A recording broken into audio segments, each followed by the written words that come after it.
BTR गोजोन गोरोबथाखौ लानानै एबसुनि मोनसे हानजाया फैगौ 24 मख'जाथावदि फैगौ 4 डिसेम्बराव 2023 मायथाइनि जोबथा पार्लियामेन्ट आरो नैबे हादरनि खुंथाय सरकारनि जोबथा पार्लियामेन्ट जिरायनाय जागोन।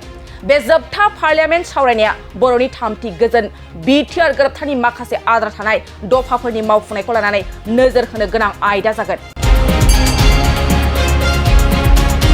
बेखौनो नोजोर बोना दुलाराय बर' फरायसा आफादा फैगौ 24 नभेम्बराव दिल्लीआव Piyush Goyal additional secretary to north east ministry of home affairs BTR गोजोन गोरोबथाखौ लानानै एबसुनि मोनसे हानजाया फैगौ 24 नभेम्बराव मख'जाथावदि फैगौ 4 डिसेम्बराव 2023 मायथाइनि जोबथा पार्लियामेन्ट आरो नैबे हादरनि खुंथाय सरकारनि जोबथा पार्लियामेन्ट जिरायनाय जागोन।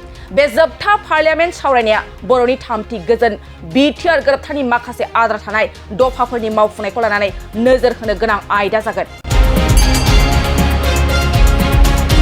बेखौनो नोजोर बोना दुलाराय बर' फरायसा आफादा फैगौ 24 नभेम्बराव दिल्लीआव Piyush Goyal additional secretary to north east ministry of home affairs Bajaj bike लाग्राफोरनिसिम मोनसे गोनांथार फोसावथाय।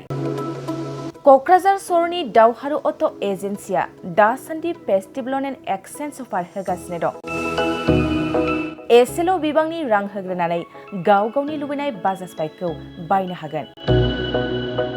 बे सोलिफु फेस्टिभ ल'न एन्ड एक्सचेन्ज अफाराव बाजाज कम्पानिनि गासैबो मडेलनि बाइक जेरै पालसार, सिटी, प्लेटिना, एवेन्जार, डमिनार आरो गोदानै लन्च जानाय बाजाज मडेलनि पालसार N150 खौबो मोननो हागोन।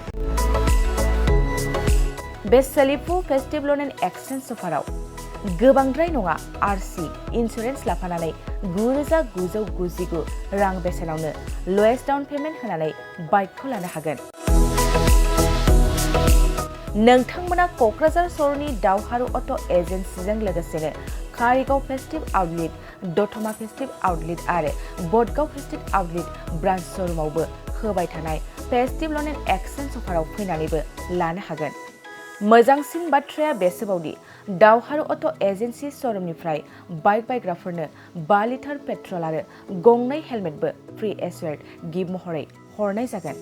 अब्ला दानो बुकिं खालाम 6003 99187 नङाब्ला 8822 018193 जानबुं अनजिमायाव।